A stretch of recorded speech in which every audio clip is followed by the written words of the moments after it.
Aloha, welcome, Inspired Moneymaker. Thanks for tuning in. If this is your first time with us, welcome. If you're returning, welcome back.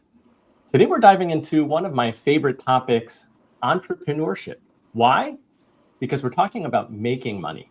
I personally need to refocus my time on how to make more money rather than just saving money. So we all have different money personalities. And for me, I need to balance that a little bit. I'm a little too keen on trying to squeeze a few pennies out when I could be making $1 more on the other side. So at its simplest, entrepreneurship is when an individual or a small group strikes out on an original path to create a new business. But let's be honest, it's so much more than that. Entrepreneurship is innovation, it's job creation, it's wealth creation. It's an engine of growth that fuels entire communities and industries. And for many of us, it can be a pathway to freedom, to take an idea, something you've been dreaming about, and turn it into something real, profitable, and impactful. Whether you've got a spark of an idea or you're already on the journey and looking for the next push of inspiration, you're in the right place. Today, we're going to cover everything from validating and planning your business idea to building a brand that people love, to funding your growth, overcoming the inevitable challenges, and maybe most importantly, creating a business with purpose that does good in the world. And we've got an incredible panel of entrepreneurs who've done it at the highest levels. They've launched companies, scaled them, raised capital, and disrupted industries. You're going to want to hear their insights, their wins, their losses, and the lessons that they've learned along the way. So stick around. This is going to be a powerful conversation that might just spark your next big move. Before we dive in, I want to thank today's sponsor, Seeking Alpha. If you want to invest with more confidence and less guesswork, Seeking Alpha Premium gives you institutional grade tools without the Wall Street price tag. Think powerful screeners, detailed stock analysis, and market-beating quant ratings that have outperformed the S&P 500 over the past decade. Right now, you can get a 7-day free trial, and if you decide to stay, enjoy $30 off your first year. Use my affiliate link to sign up. I may receive a commission at no extra charge to you, and it directly supports the Inspired Money podcast. Get your free trial today by going to inspiredmoney.fm/alpha. That's ALPHA. Cancel anytime during the trial. After that, it's $269 for the first year. Past performance is no guarantee of future results, and the subscription auto-renews at the then current list price. Again, the link is inspiredmoney.fm/alpha. Now, let's bring in today's expert panelists. Let's see who's here. We've got Ilana Golan, a serial entrepreneur, investor, and international keynote speaker who's done it all, from scaling startups to $15 million in revenue and contributing to a $300 million exit to becoming the first woman to train all F-16 pilots in the Israeli Air Force. Ilana now leads Leap Academy, one of the fastest growing education companies in America. And she's here to talk about reinvention, resilience, and scaling with purpose. Ilana, welcome. Thank you so much, Andy. It's great to be here with everybody here. We're also thrilled to welcome back Jimmy the Pencil Orsini back on the show. He's president of startup operations at VaynerX, where he works alongside Gary Vaynerchuk to scale some of today's most exciting ventures. With decades of leadership experience in finance, operations, and agency growth, James knows what it takes to turn big entrepreneurial visions into thriving, sustainable businesses. James, welcome back. Good to be here with your audience and seeing you again, Andy. Also on my panel, my good friend and fellow LinkedIn top voice, Nikki Estes. She's a serial entrepreneur who co-founded Fintech innovator ICG Pay, later acquired by CSG Forte, and now leads Market Me More, helping B2B and tech companies grow through smart marketing and sales strategies. She's the founder of Top Voices Unite, and where she's built a powerful platform for thought leaders and change makers. And she's here to share how collaboration fuels entrepreneurial success. Nikki, thanks for joining us from the water park. Yeah. I mean, I can't be at home to do any of these kind of things. Like, it just doesn't make sense. We've got movers and shakers right here now. She could start moving at any moment. And I don't know, Mickey Agrawal is not here yet. I hope that she comes in. I'm going to do just a quick intro. Mickey is a true cultural disruptor, a social entrepreneur, investor, and best-selling author. She's built category-defining companies like Wild, Think, and Tushy, collectively valued at over 200 million. Recognized as one of Fast Company's most creative people and a young global leader by the World Economic Forum, Mickey shares bold ideas and how they can become movements. So let's hope that Mickey will join us. If not, we'll have more room to go a little bit deeper into each segment. But let's jump right in and go into segment one. A strong business starts with validation. Market research identifies demand, customer needs, and competitor gaps. Entrepreneurs can analyze industry reports, conduct surveys, and engage with online communities to refine their ideas.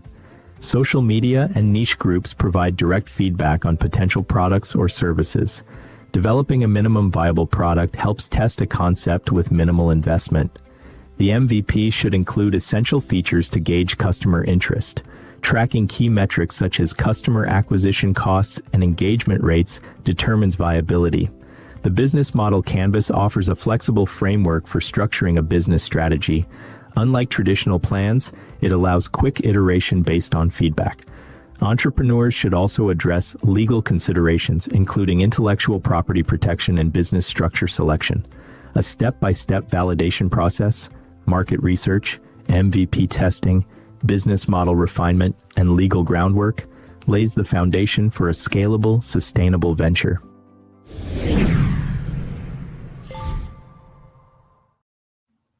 Ilana, you reinvented your own career from fighter pilot to tech entrepreneur to education founder. What's the first thing you advise someone to do when they're trying to validate a completely new idea? Oh, I love this question. And thank you, Andy. So first of all, I love the idea of this show because we are, first of all, living in an era of portfolio careers. And people will have multiple streams of income, multiple ventures, and you don't have to know everything. Like you just need to try as fast as possible and validate as close as possible to your clients. But if I may, Andy, I do have a funny story because sometimes we're so attached to our MVP and to the demo that we created or the idea that we had that we don't really listen to what the audience says.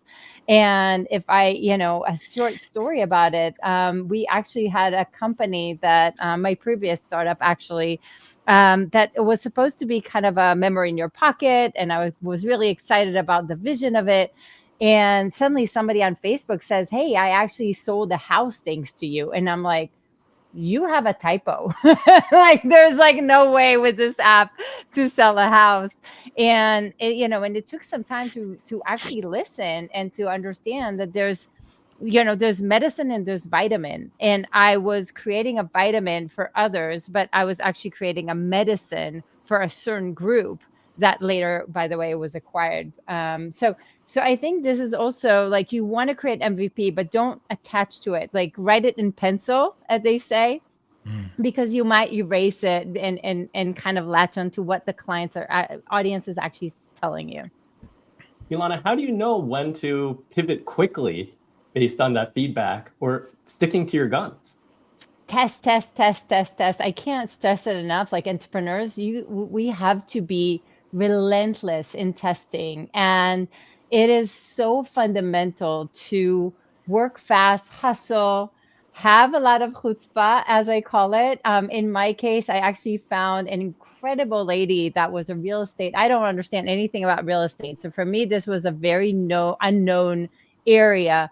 But she was leading a 30,000 people real estate group on Facebook. And I'm like, if I can get in front of her, she can help me test this, if this is viable. And actually, and I found a way to, again, not pitch, but actually attract her to want to test this with me. And again, it's all about how do you create these connections and create this trust. And short story, she created like hundreds of people within minutes of, that want to test this out. And I was invited as a public speaker. This will, plan really well with your branding thing, but I was basically invited as a public speaker in Inman Connect, which is one of the biggest real estate conferences in the world. I don't know anything about real estate, but I was in the keynote right in front of the founder of Zillow and right after the CEO of DocuSign. And it looked like I actually know what I'm doing. So we were acquired. It was funny. Nikki, what's your view on testing an idea? And can you leverage online communities and social media to help you do that? Absolutely. So you need your beta testers. A lot of the technology companies, they want to test this feature or that feature. My job was to always break it.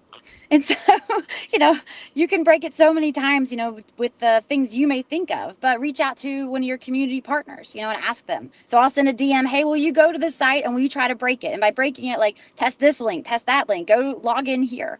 And so I think that, and I would recommend to find those people that know this is what you're doing. You're going to try to break it. That's the goal. And then work around that, work backwards so that you end up having this product that's a little bit more solid before you go out to publish it to the real world. James, the customers or the clients that you work with, are they testing those MVPs or do they already have that when they come to you? We try to tell them that a dream without a plan is nothing more than a wish. So we do ask that they have some form of business plan direction that they're trying to move into. We use a simple one-page sort of summary format that's generally accepted as a plan without being too draconian or inflexible. There's no shortage of ideas with the entrepreneurs that I work with. The shortage is in the execution. So, we try to just deliver tools that they can use, like an Eisenhower Matrix, and helping them to prioritize and separate the important from the urgent, to just kind of keep them on track with the execution of those ideas. Yeah, and give us some insight when you work with those clients. How do you approach building operational systems that can support rapid experimentation and pivoting? It's what we call scalable organization. We don't put the process in because those keep breaking the process at each inflection point as the business grows, 10 million, 20 million, 50 million. So we just try to bring to them some scalable organization that helps them begin to scale the business. And to recognize also that their ability to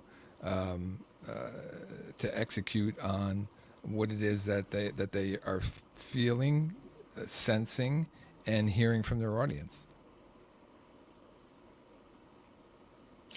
Ilana, have there been times when you had to pivot like 180 degrees? All the time, I feel. So yeah, first of all, in entrepreneurship, it's going to happen all the time, but honestly, in your career, you're going to pivot all the time. So I feel like moving from Air Force to executive to entrepreneurship to, I studied electric engineering. I am now running an education platform, which is one of the fastest growing private companies in America. It's like, all my life, I feel it was one big 180 degrees. And I think it's all about really tapping into what do you want? What can you serve?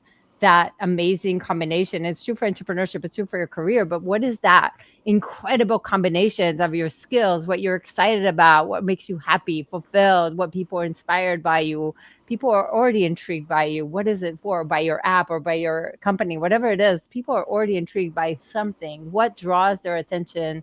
And if you can pull all of these together, it's just incredible. I think the hardest thing for us is to be honest with ourselves, honestly, Andy, and to really look in the mirror and say, what do I actually want to do next? What is the true thing? Not because society expects, not because I sold my company way too early. And the truth is, I was sick and tired of it. Like, it sounds horrible to say it, but I wasn't inspired.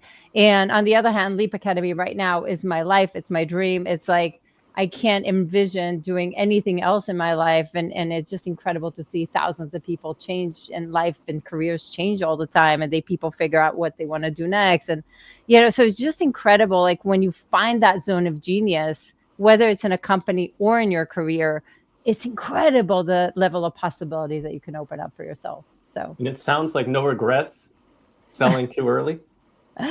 oh no, it's the best decision I've ever done. And in fact, I chose it based on the people that didn't want me to stay there. So no, because when you're tapping into what you really is your zone of genius, everything shifts and your life changes, and you find motivation to do the hard things and do it for your entrepreneurship, do it for your career. Like, keep finding that zone of genius, keep finding that thing that makes you unique. It's just everything. Nikki, any story in your experience when early data told you to either double down or to walk away? Well, I'm going to build off of Ilana, because when we started our company, the Fintech ICG Pay, it was just another thing that we threw out in the world. We had started out with something we called MLS Atlas, where you could go and put a house on a map geographically, right, and find it. And then there was these details you could learn, like how many bedrooms there were, how many bathrooms, how much yard there was.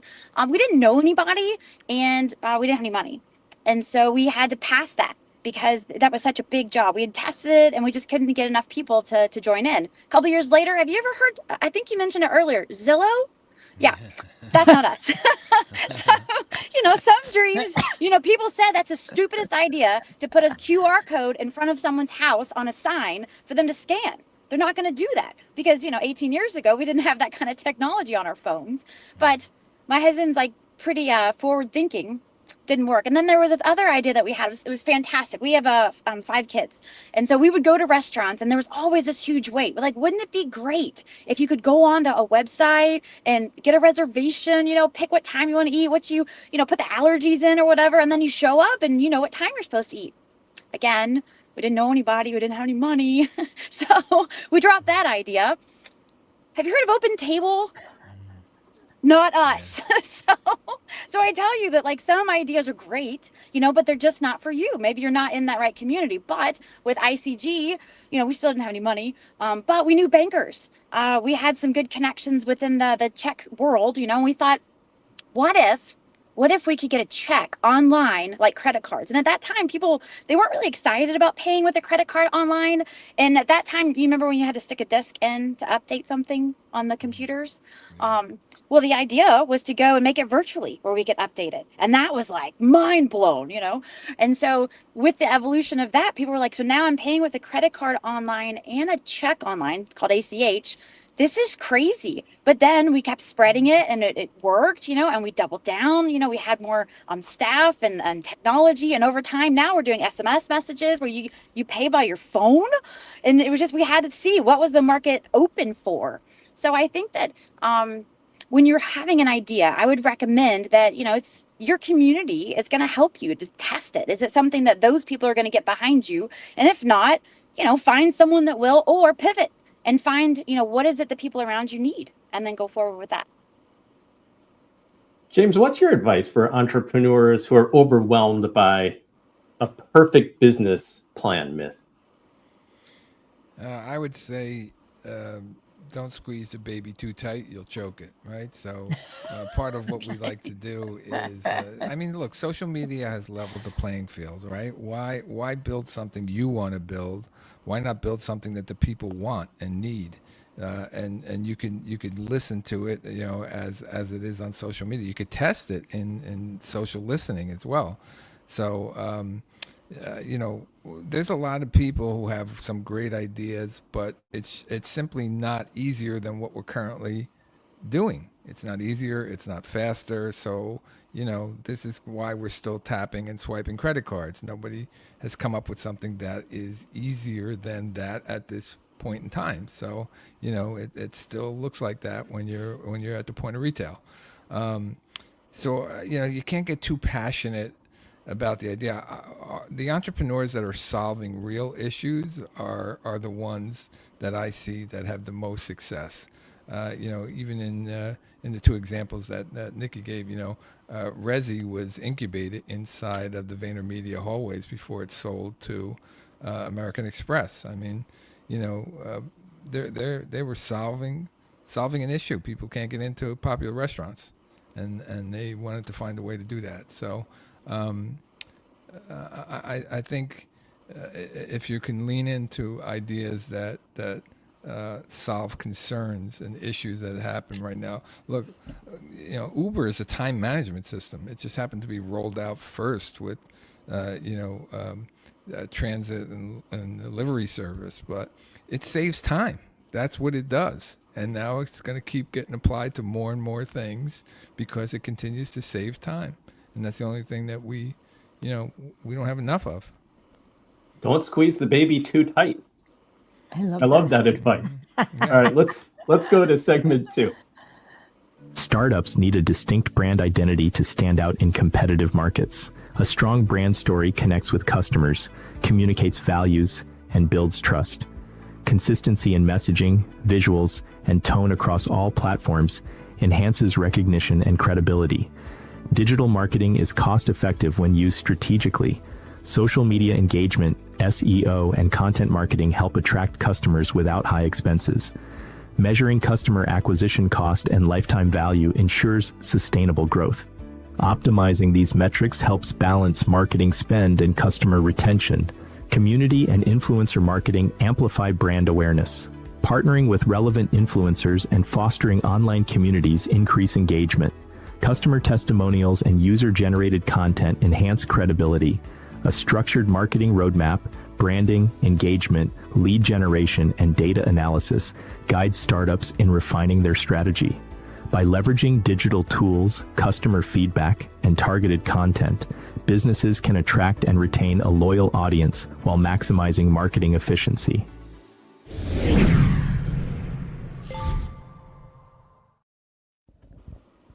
Ilana, I want to start with you again. How do you advise entrepreneurs to balance their personal identity with their company's brand?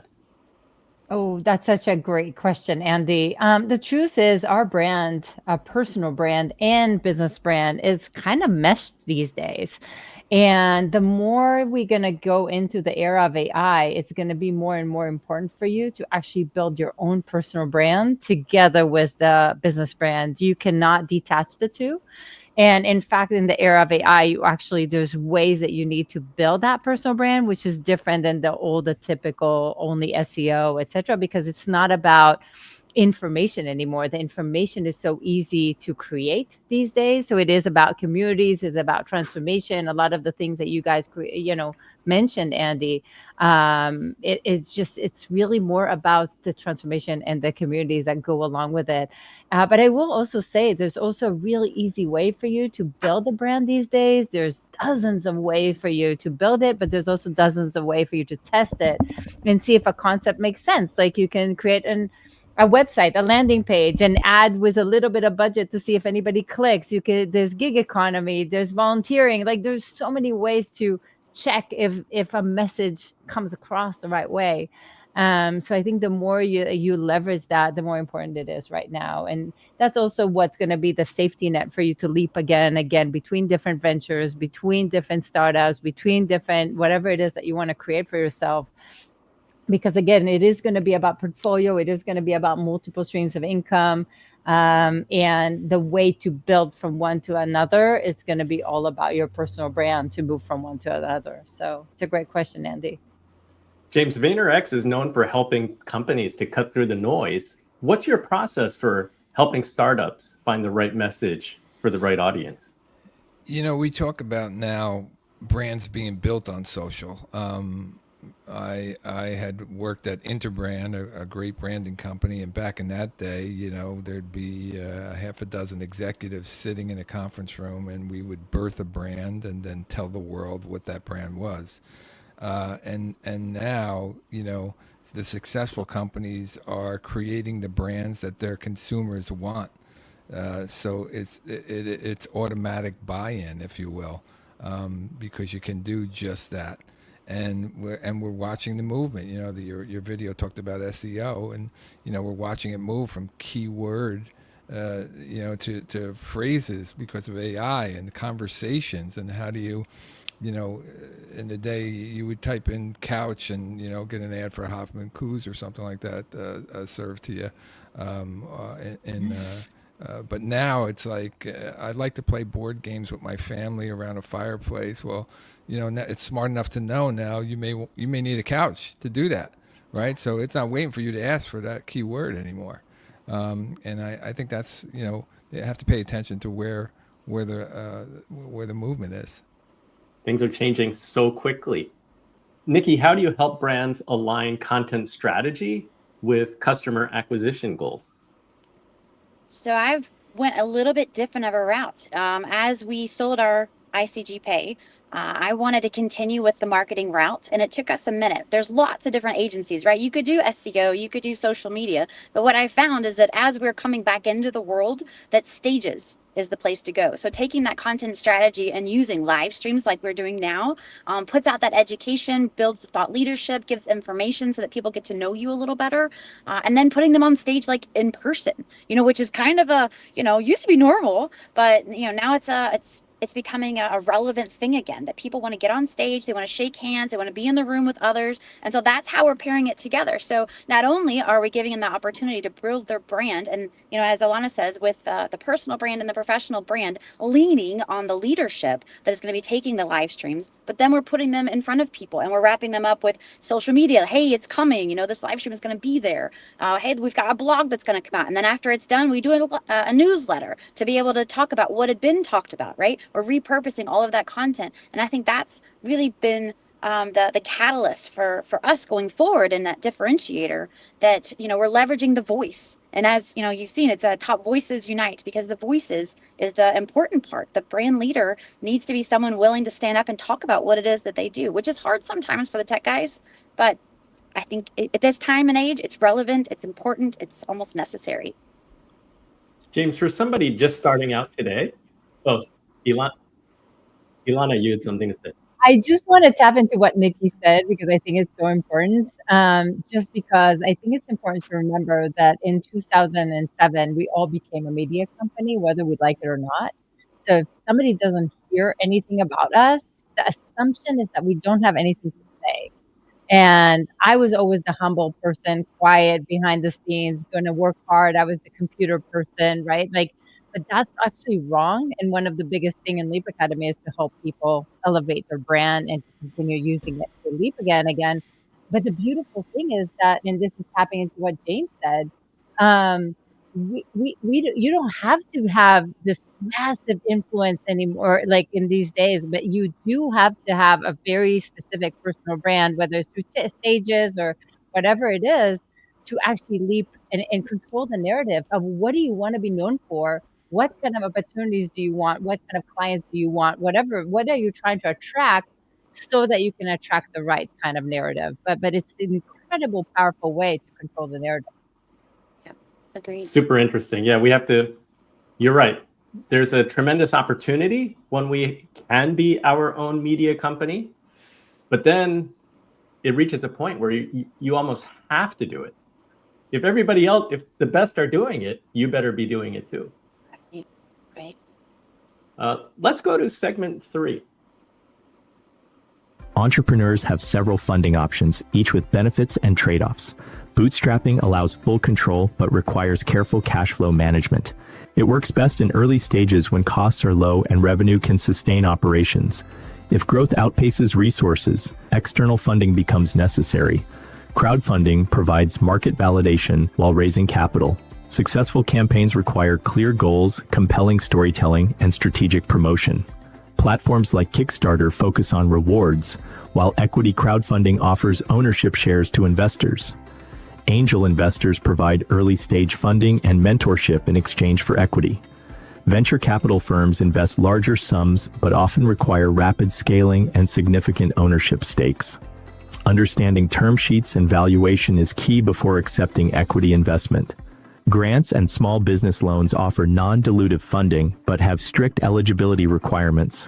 Exploring alternative options like revenue-based financing or startup accelerators can provide additional resources without sacrificing equity too soon.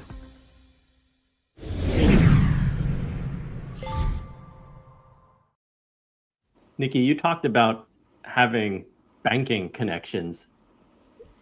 What funding stories from your own ventures have taught you the most? Bootstrapping.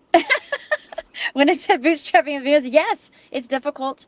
Asking family and friends for money is very uncomfortable. Going to the bank to get a loan is uncomfortable. But I would say that bootstrapping we learned a lot. We learned about how to spend money, how to budget it well, because the money was coming out of our kids' mouths, So what we had to balance, like, hey, are we going to take this vacation? Or are we going to go and double down because we need some higher quality tech people? We want to hire the A players. So for us, that's where we are. We didn't have a big capital investment. So yeah, that's where we sat, and then we sold. And so the next ventures, again, we're putting our own money in. That's it. Those are real life decisions. Yeah. James, what do you think is the biggest financial blind spot that many entrepreneurs have? I think it's their inability or lack of desire to, establish a credit line if you're actually up and running. Like I have so many people who are willing to give up their equity in their company, and I'm like, wait a second, you bootstrapped and are now running a 7-figure profitable business. How come you're not just going to get a credit line? Like, it's not brain surgery. We did it for 100 years. Just, do it now. And the time to get the credit line is when you don't need the credit line, because that's when you can get it. And when you need it, it's really hard. So, just having them turn that on. I was talking with an entrepreneur yesterday who we did this several years back when he didn't need it. And now he's facing, a little cash strap lean time. But he had a history of viscerally knowing when to pour some gasoline on the fire when it comes to media. And he's like, James, if only I had a couple bucks, I really believe in this thing. I'm seeing early signs of success in this, organic content that I'm putting out there, maybe with just a little more paid media behind it on a meta platform. I'm like, just pull down on the credit line. And he looked at me like I had three heads. I said, listen, look in the rearview mirror. Give yourself some grace. You successfully done this already. If you're feeling this viscerally, this is the unique part about being a successful entrepreneur. Some of it is just you got it in your gut. Pull down on the credit line, pour the gas on the fire, and let's watch the sales pop. I think, I don't know why he needed me to tell him that. It's not brain surgery, but he certainly felt better after that call, and I'm believing that he's going to do just that. It's great. It's a great point that you make. Accessing a credit line over giving away equity in your company. Just for the inspired moneymakers out there, go look up Gwen Whiting, co-founder of The Laundress, who was on the show. I did a one-on-one interview with her, and at the time when she was trying to fundraise, being a female entrepreneur, she wasn't able to get any investors. So her only option was to use credit cards. She was just getting new credit cards all the time so that she could rotate and access more credit, which was extremely frightening at the time, where there were moments that were extremely frightening. But in the end, when Unilever bought her company, she and her co-founder owned 100% of the company. So something to think about. Ilana, what are your thoughts? I love the conversation, and I will be a little controversial. Like, I think, at least in Silicon Valley, we became, and again, I raised money. I am invested in over 100 companies. So I look at it in all direction, and Leap Academy is actually bootstrapped and became one of the fastest growing companies in America. So I'm looking at it in all directions. And I think we started as society to celebrate valuations and raising funds instead of actually creating value and, creating growth and revenue. So I think we kind of missed up. Like, there's a lot of room for funding, and there's some specific ventures that really cannot lift off the ground without some venture capital. But I think in many, many cases, if we're going to decide that we're not raising capital, just like Nikki and what James said, like we can actually get a lot more creative about the funding, a lot more creative about, asking ourselves, not, I can't afford this, but how can I afford this? Right. And I think as leaders, there's also an element that we need to kind of move from this if-then mentality that we grew up on. Like as kids, it's almost like, if I get this, if I achieve this, then I can get this. Or if I do this, if I get an A, I can do this, right? Like there's like an if-then else thing. And I think when you're bootstrapping, or as a leader overall, you almost need to flip it on its head and say, first I need to make this massively scary decision of putting things on the card, and I will see the ROI way later. So suddenly you need to say yes to the maybe and see the results later. And that's a very scary thing. But honestly, as a leader, you're going to hire before you're going to see returns. You're going to raise capital, you're going to, pay for ads before you're going to see returns. There's always this like chicken and egg, but it's all boils down to you believing in yourself and believing that what you're doing actually makes sense. And with that and tapping into that, just like James and Nikki talked about, tapping into that, there's endless possibilities. Since you have that, Nikki, go ahead. I want to jump on that. So my husband started with a job. He worked for a gas company with welding and handled their technology. And he said, I really want to take this like full time. I want to run this technology company. I think I could do it. Will you believe in me and take that risk? And I was like, sure. I mean, what do we have to lose? We'll at least attempt it. We're young, why not?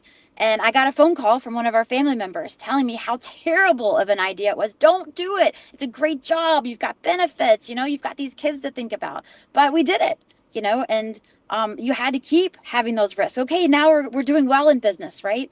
And you see that so many times to where people are like, I don't know, is it worth the squeeze to be able to do that for our family or, for the future? And it's really cool when it works out. The mindset of the entrepreneur, like they're going to do it again, right? If they fail, but you don't know, you have to fail fast and then just keep attempting, keep going, keep progressing. So I love it, Ilana. Thank you. I love that. With that, let's go to segment 4. Resilience is key to navigating setbacks. Entrepreneurs should reframe failures as learning opportunities, analyze mistakes, and adjust strategies without losing momentum. Maintaining motivation requires setting clear goals, celebrating progress, and staying adaptable in a changing market. Time management is critical for efficiency. Prioritizing high-impact tasks using methods like the Eisenhower Matrix or Pomodoro technique helps eliminate distractions. Task automation and delegation prevent burnout and create space for strategic decision-making. Building a strong team fosters business growth. Effective hiring, onboarding, and delegation enhance productivity, while a collaborative work culture keeps employees engaged. Scaling sustainably requires monitoring key performance indicators and optimizing processes. Preventing burnout involves work-life balance, stress management, and mindfulness. Entrepreneurs who embrace adaptability, resilience, and smart delegation build businesses that can thrive through challenges, ensuring long-term success without sacrificing personal well-being.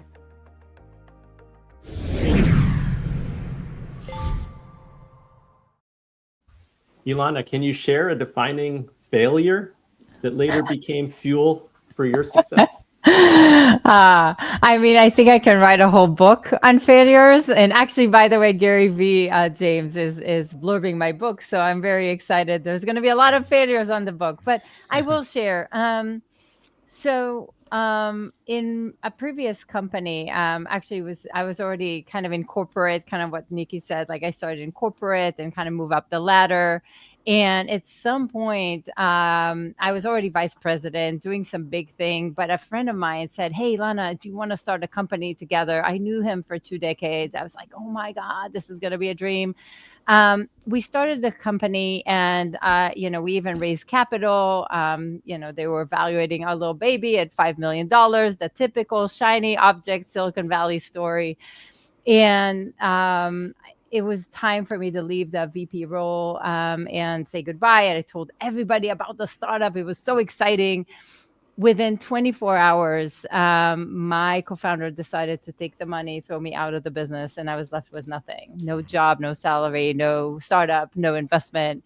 And the worst of all is your ego. Your ego just like crushes down the drain. I'm like, I told everybody about this. Like, and I think it was the first time that I realized my identity was always attached to my title. It was attached to my company. It was like, I was the title. Like, I never even built myself a brand. I never thought of who is Ilana without the title. And it felt like I was complete nobody. It felt like the worst failure on the planet. And I think the hardest thing probably is not knowing what I wanted to do next, which is for somebody driven and high achiever. It's like, why do you not know? Like, everything was scripted in my life. Like, I always knew what's next. How can I be so confused?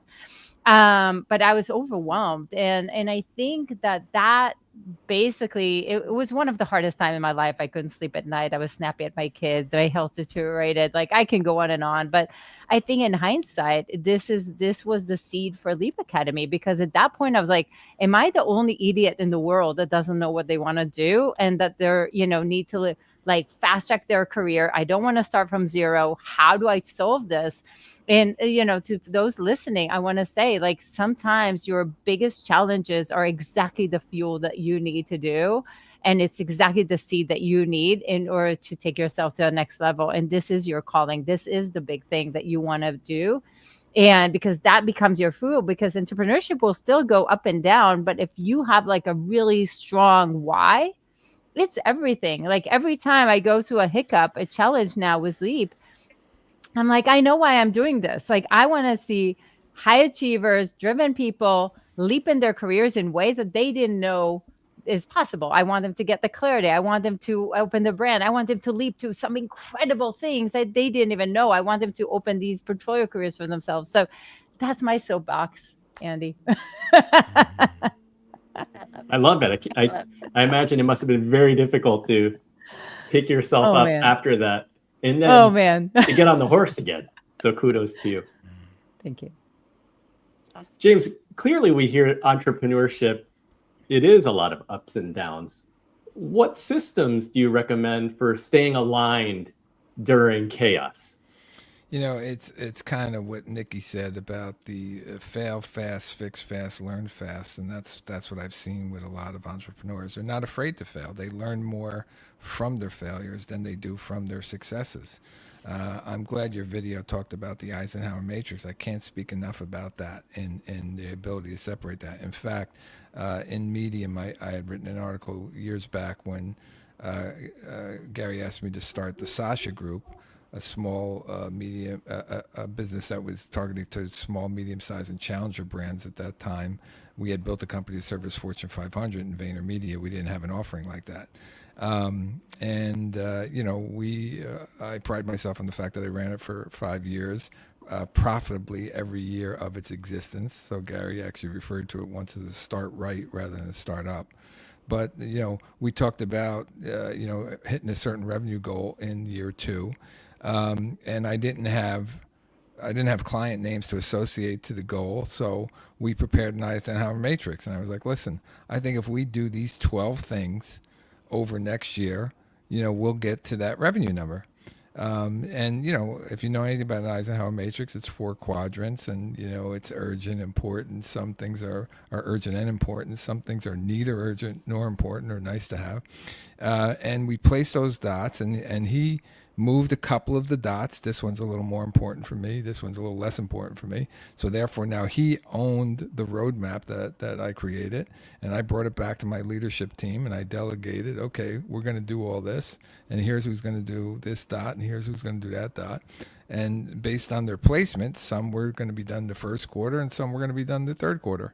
And I'm happy to say that when we purposed for profit and we looked in the rearview mirror, we had done exactly what we said we were going to do through this Eisenhower Matrix. So I have a video on it on YouTube as well, and how to use it.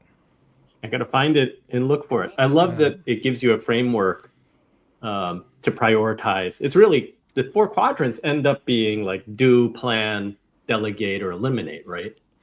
Yeah, well, I've used it for client plotting graphs. I've used it for decision-making opportunities. It's to help you.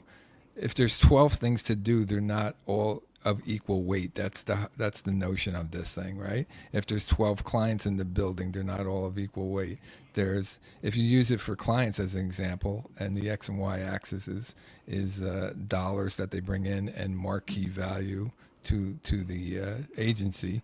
There's certain seasons when you're in a different quadrant. Like, hey, in the second, this is okay to do in the first quarter, because my hope is that by the end of the year it becomes a bigger client, it'll move up to a different quadrant.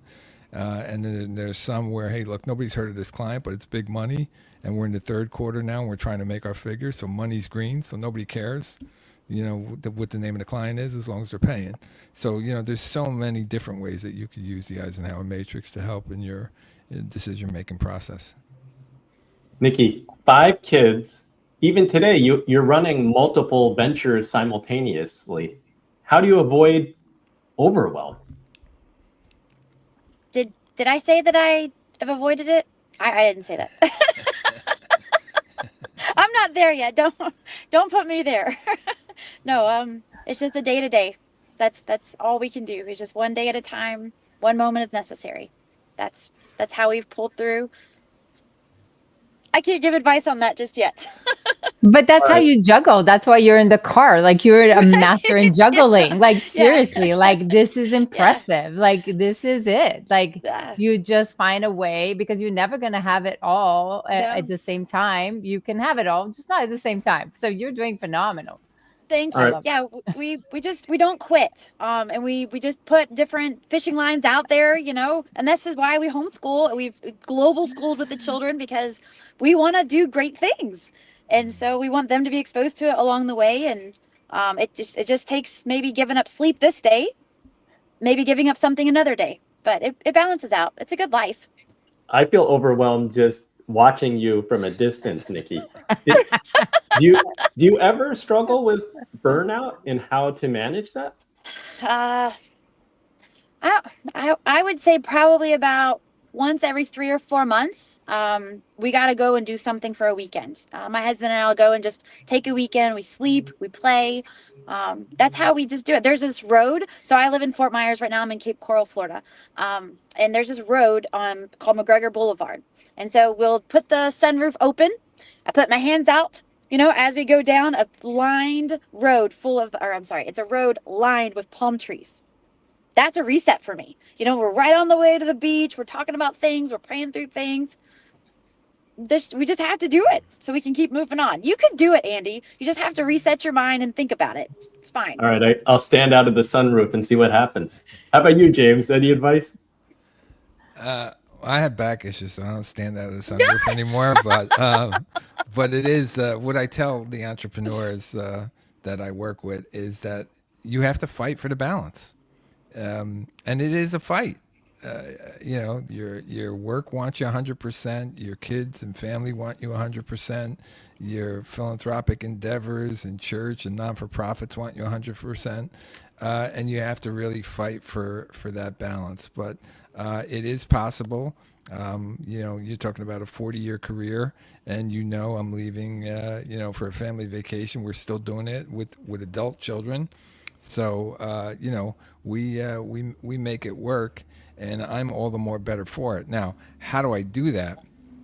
I'm the same person in every environment. I'm the same guy in my house. I'm the same guy at work. I'm the same guy at church. I don't wear different masks. I can't change who I am. So by being consistent in who and what you're getting, I could do a lot more than I normally would by being different people in different environments. So be genuinely yourself. Let's bring it home and go to the last segment. Sustainable businesses prioritize long-term impact alongside profitability. Entrepreneurs can reduce environmental footprints by optimizing energy use, sourcing responsibly, and integrating circular economy principles. Transparent supply chains ensure ethical labor practices and sustainability, with technology enabling real-time tracking. Social entrepreneurship aligns business goals with positive social or environmental change. B Corp certification and sustainability reports validate impact, while ethical marketing avoids greenwashing and respects consumer privacy. Funding options, such as impact investment firms and social entrepreneurship grants, provide capital aligned with sustainability values.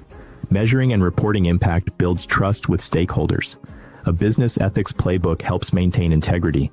Clear values, ethical supply chains, responsible marketing, and transparent reporting ensure accountability. Entrepreneurs who integrate ethics into decision-making create businesses that thrive financially while making meaningful contributions to society and the environment.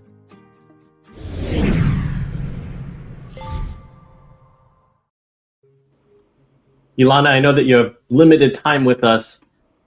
Tell us a little bit how you help people to design careers or ventures that align with their personal purpose. Yeah, I mean, I think the beautiful thing is, and I think you talked a little bit about burnout in the previous question, and I think a lot of burnout comes when you're not in peace with what you're doing, which is kind of what the others talked about, but also when you're not creating real impact and things that matter. And I think the more you can rely on the things that actually matter, the more it's going to motivate you to keep on going and to do better, right? So I think for me, it's really about not only creating it for myself, but I want thousands of our clients to create life that matters and that creates the life that they want to create. And sometimes it is impact. Sometimes they want growth or money or whatever it is. But I do believe that when you can actually make a difference in people's lives, you can actually go further. And there's nothing stronger than either a person that says, thank you, changed my life, or an organization, or you knowing that you're actually making a difference in society or the world. So I think, that really is becoming the fuel that you need in order to create change. So I love the idea, whether it's you or a company, the power of doing something bigger than yourself is huge. Exactly. Yeah. James, have you seen impact-driven startups outperform purely profit-driven ones? Well, it's funny that you say that. I met with my financial planner yesterday, and he let me know that one of the highest performing things in my portfolio was the sustainability type investments that I had, which actually my daughter picked all those investments, so I can't take the credit for it.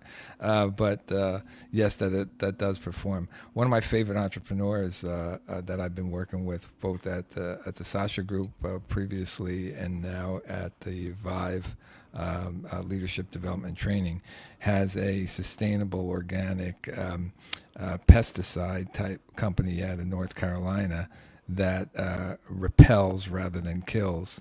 And her father was a former sold chemicals, and she purposed to do the exact opposite. And it's a very successful business, and the products work well. And she gets on some speaking engagements. I have another colleague who runs sustainability for Oregon State College, and just a lot of entrepreneurs in my world who play in that arena, and even when business is tough, they're smiling. Love it. Nikki, you've built communities that emphasize collaboration and purpose. How can entrepreneurs lead movements, not just companies? It's a good question. I would recommend that they have the same heart. They have to ask questions, just like you would when you want to sell someone a product. You're selling the service of your heart.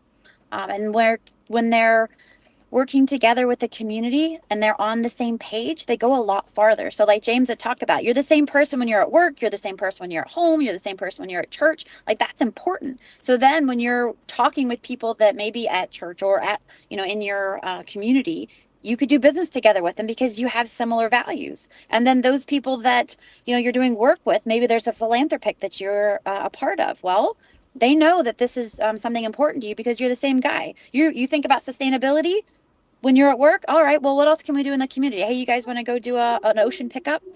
You remember Edo Perry? You all did a live a couple months ago, and he's the same guy. He wants to be able to make a change, for the climate in a way that's profitable, for not only the money in the pocket, but also for our community. So doing things like live streams, doing things like getting on stages, I think doing roundtables, entrepreneurs can come together and have these kind of conversations. And I believe that creates a movement because you're putting it out there. You have to speak up. It's not 2007 anymore, right, Ilana? Like, we have to speak up. We have to say what's on our hearts. We have to say what's important to us. And then we can create a movement with that kind of collaboration. Ilana, we kept you to the end. I think you have to hop. You want to leave us with a closing thought before you go? I mean, I love this conversation. I really enjoyed all of you and listening to you, and great question and moderation, Andy. And the one thing that I like to kind of think about is in Leap Academy, we say it's not about what we make, it's what we make possible. And I think the more as entrepreneurs, you can think about what are you making possible for others, for the world, for society, for yourself. It doesn't matter, but what are you actually making possible? And the more you're relentless about it and you're chasing that dream, it's amazing what you can achieve. Well, thank you. Thank you. Thank you, Ilana. Thank you, James. Thank you, Nikki. This has been an incredible conversation. And one of my favorite takeaways today was this. Every successful business starts as an idea, but it only becomes real when you take that first step, even if it's small. Whether it's testing a minimum viable product, building a community around a brand, or reframing failure as a lesson. Our panel reminded us that progress comes from action, not from perfection. So here's my challenge for you this week. Take one concrete step toward your idea. It could be writing out your business model on one page. Maybe it's reaching out to somebody in your network for feedback, or even setting aside time to research your market. Commit to taking just one step, because the difference between a dream and a business is the action that you take today. If this episode sparked something in you, share it with a friend or leave us a review and let me know what step you're taking. I can't wait to hear about the business that you'll build. A few things before we part ways. Let's connect on LinkedIn. Find me by searching for Advisor Andy. Inspired Money is created and produced by me and Bradley John Eaglefeather. Bradley is behind the scenes during the live stream. He edited segments. Chad Lawrence does our graphics, animations, and editing. And last but not least, I want to give a big shout out to our amazing guests. Go follow their work and keep learning from the best. Ilana Golan, who dropped off, she's a serial entrepreneur and founder of Leap Academy. You have to subscribe to her YouTube channel. Just search for Ilana Golan Leap Academy, where she keeps really good company. She's interviewed Gary Vee, Richard Branson, Daniel Pink.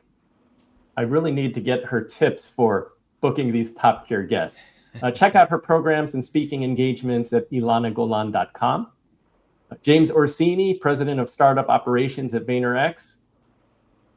Discover more about the work that he's doing at Vive, a high performance acceleration program at VaynerX. You can find out more at VaynerX.com. And Nikki Estes, serial entrepreneur, CEO of Market Me More, founder of Top Voices Unite. You can connect with Nikki on LinkedIn, look up Nikki Estes, or her community at marketmemore.com. Anybody want to plug anything in particular? No, I'm just happy to share that the Vive initiative for leadership, we do have a lot of entrepreneurs in there, and we cross-pollinate entrepreneurs and Fortune 500 marketers and leaders. And it's a really interesting learning session. Vive by Vayner. You can find it on LinkedIn and Instagram as well. Love it. It's got to be such a high energy and creative energy there. Mm-hmm. Yeah, absolutely. When is it? How can we learn more about it? Learn more about Vive, you mean? Yeah. Yeah. I'll make sure that we tag it here in the show notes. But it's under the VaynerX.com website as well, and it has its own social channels in both LinkedIn, Vive by Vayner, and Instagram as well. Okay. Andy, that's a way that we can plug in some of these voices that we associate with from the Top Voices Unite community, plug them into good resources for their growth. Fantastic. We will definitely do that. Be sure to follow all of our guests today. They're doing amazing things that can inspire and elevate your own entrepreneurial journey. Inspired Money returns next week. I think we're planning for Wednesday. That's August 13th at 1 p.m. Eastern. Our topic is going to be sustainable investing, investing with purpose and impact. It should dovetail very well with today's discussion. Thank you for listening, for watching. I look forward to seeing you next week. Until next time, do something that scares you, because that's where the magic happens. Thanks, everybody.